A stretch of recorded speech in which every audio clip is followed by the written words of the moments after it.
Շնորհակալ եմ պարոն փոխխոսնակ, հարգելի գործընկերներ, ես էլի որոշել էի, քանի որ առիթն էլ եղավ խոսել ատելության եւ խտրականության խոսքից, որովհետեւ ինչքան էլ պարոն Ռուբինյանն ասի, որ դա միամիտ է, ես մեկահույս ունեմ, որ անընդհատ դրա մասին խոսալուց մի օր առաջանալու է այդ երկխոսությունը, թեկուզ ոչ մեր մեջ, բայց գոնե հանրության շրջանում, իսկ երկխոսությունը միշտ որոշակի կոնսենսուսի եւ որոշակի այդ բանի ավելի մեղմացման է տանում, բայց նաև հնդածը սեղան ելույթներ ու սենց երևի թե խոսքս կձևակերպեմ օրինակները բերելով նաև ելույթներից, ով մենք եկել են մեղադրում են վարչապետին երեկվա խոսույթների մեջ ու ամենահետաքրքիրն ինչ է, որ երկու դրվագով են հիմնականում մեղադրում, առաջի դրվագը իբր կեղծ մատնության համար, երբ որ ասել է, որ լրատվամիջոցները գրում են, որ դուք 5-րդ շարասյուն եք, մյուս դրվագը, որ մեղադրում են, իբր որ ասել է դատվելու եք։ Բայց մյուս կողմից Տիկին Կյուրեղյանը նստած տեղից պարոն Ալեն Սիմոնյանին ասում է, որ դուք ավելի կարևոր եք, քան վարչապետը։ Միգուցե Տիկին Կյուրեղյան, բայց կարևորությունը պատասխանատվությունից է սկսում, իսկ երբ որ այս ամբիոնը ոչնչացնում եք, երբ որ այս ամբիոնը դարձնում եք անպատասխանատու քաղաքական հայտարարությունների ամբիոն, դրանով էլ չեք կարևորվում։ Ու հեսա կամած դրանք բան կան։ Հասկանում եք դուք մի մարդու եք մեղադրում, ով ասել է, որ եթե ըստ լրատվամիջոցների սենց դուք պետքա դատվեիք, ում այս ամբիոնից երևի օրը 1000 անգամ նմանատիպ տերմինոլոգիա հնչում է առնվազն։ Մյուս կողմից մեղադրում եք, ասում եք, մյուս ինչն էին մեղադրում, մեկը բանի մեջ կեղծ մեղադրանքի մեջ, իբր կեղծ ուսմունքի մեջ։ Դուք օգտագործում եք հայրենահանձնում տերմինը։ Ինչի մենք չենք սրան ընթացք տալի, ասում կեղծ մատնություն եւ այլն, հասկանում ենք քաղաքական խոսույթը, քաղաքական շահերը, բանամ ու դրա տակ չկա իրավական որևիցե պնդում։ Եթե դրա տակ լիներ իրավական պնդում, կարծում եմ գլխավոր դատախազը ստիպված կլներ միայն ձեր ելույթների հիման վրա գործառույթեր։ Ուզում ենք, որ գլխավոր դատախազը մեր ելույթների վրա գործեր հարուցի, հարցնում ենք ինչի չի հարուցվել, դուք պատկերացնում եք ձեր ամեն ելույթը, երբ որ խոսքերը լրիվ իմաստազրկում եք, դրանց վրա ելույթներ կազմում եք։ Հայրենահանձնում բառից խոսեցինք, ընդհանրապես խոսքը արժեզրկելը հենց բերում է ատելության քարոզի, որտեղ այդ խոսքը հետո արդեն առանց պատասխանատվության օգտագործվում է։ Մյուս խոսքը, որ օգտագործում եք կապիտուլյացիա բառն է, ու այս վերջի աբսուրդը, որ տեղի ունեցավ, կրկնակի անգամ, սա երկրորդ կապիտուլյացիոն փաստաթուղթն է։ Ժողովուրդ, երկրորդ անգամ կապիտուլյացիա գնալու պարագայում դուք արանքում պիտի տոնեք ինքնիշխանության վերականգնում։ Կապիտուլյացիան ինքնիշխանության կորուստի մասն է խոսում։ Այսինքն մեր իշխանությունը ասես կարճ ժամանակահատվածում հասցրեց մի հատ կորցնի ինքնիշխանությունը, հետո չնկատեցինք ոնց վերականգնել ենք այդ ինքնիշխանությունը։ Հիմա նորից կորցնում ենք այդ ինքնիշխանությունը, անլրջացնում եք բառերը։ Եվ միշտ հաշվի առեք, էլի, ընդհանրապես այս արձագանքները իրականում երկխոսություն է։ Ու երբ որ ընկնենք կոնկրետ քեյսերով, հավի ձվի պատմությունն է դառնալ։ Դու ես ասեցիր, բա դու ես ասե։ Մի մոռացեք, իմ օրինակ երկխոսությունը ձեր հետ այս պահին այս ամբիոնից չի սկսվում։ Մեր երկխոսությունը սկսվել է դեռ Քարոզ Արշավից ու շարունակվում է անընդհատ, շարունակվում է հարցազրույցներում։ Մի տեսակ այն տպավորությունն է, որ մարդիկ, երբ որ սոցիալական ցանցերում գրում են ու աշկերի մեջ չեն նայում, իրանց թվում է, թե ասենք կարան սեռական հայոյանքներ եւ այլն տալ, այդ նույն ձևի դուք վերաբերում եք հարցազրույցներին։ Ասենք այն, որ դուք այդ պահին նստած չեք այդ մարդու դիմաց, մեկը երկխոսություն է դա։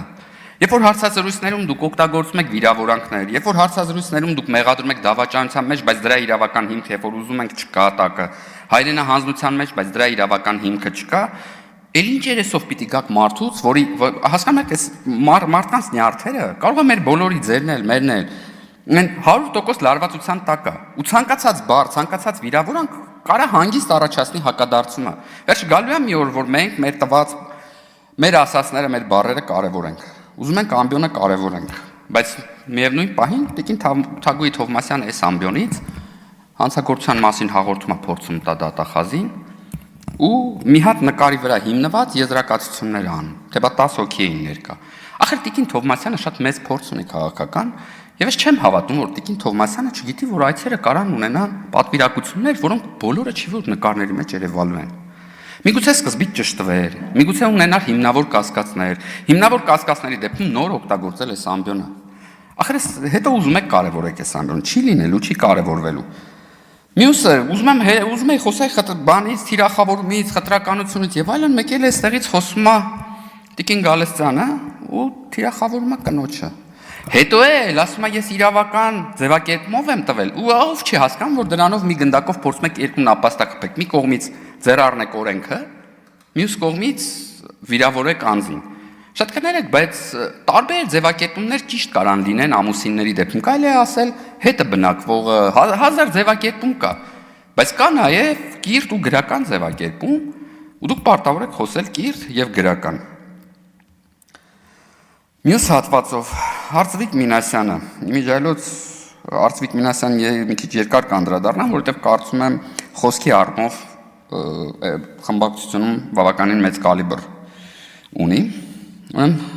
Արծվիկ Մինասյանը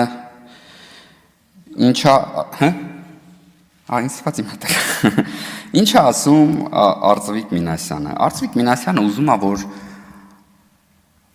վարչապետի հանդեպ քրեական գործեր հարուցվի, այս դրվագով, հելում քաղաքական ելույթ է ունենում, բայց քաղաքական ելույթի մեջ գիտակցելով մի քանի սուտ է ասում։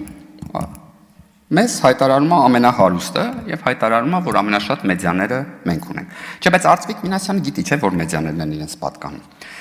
Նաև Արծվիկ Մինասյանը մեր ունեցվածքը գիտի, չէ։ Ես հիմա օրինակ չգիտեմ, որ գնամ տուն ոնց եմ տնեցքին, ժողովրդին բան համոզելու, որ իրականում ես թաքցրած փողեր չունեմ, ժողովուրդ Արծվիկ Մինասյանը երևի չգիտեր, որ մենք ամենահարուստը չենք, էլի, տենց կձևակերպեմ, որ քաղաքական ճիշտ ձևակերպում լինի։ Եվ ամենակարևոր բանը, որ արեց պարոն Արծվիկ Մինասյանը, երբ որ ինձ հարցում են, այդ որ ասում ես victim blaming ինչ նկատի ունես, Պարոն Արծվիկ Մինասյանը հնարավորություն տվեց բացատրելու։ Այո, զոհի, երբ որ մեղադրում են զոհին, victim blaming-ը դա երբ որ մեղադրում են զոհին։ Երբ որ քաղաքական ակտ իրականացնող մարդկանց գնդակահարման մեջ փորձում են մեղադրեն գնդակահարվողներին։ Երբ որ բռնության դեպքի պարագայում փորձում են մեղադրեն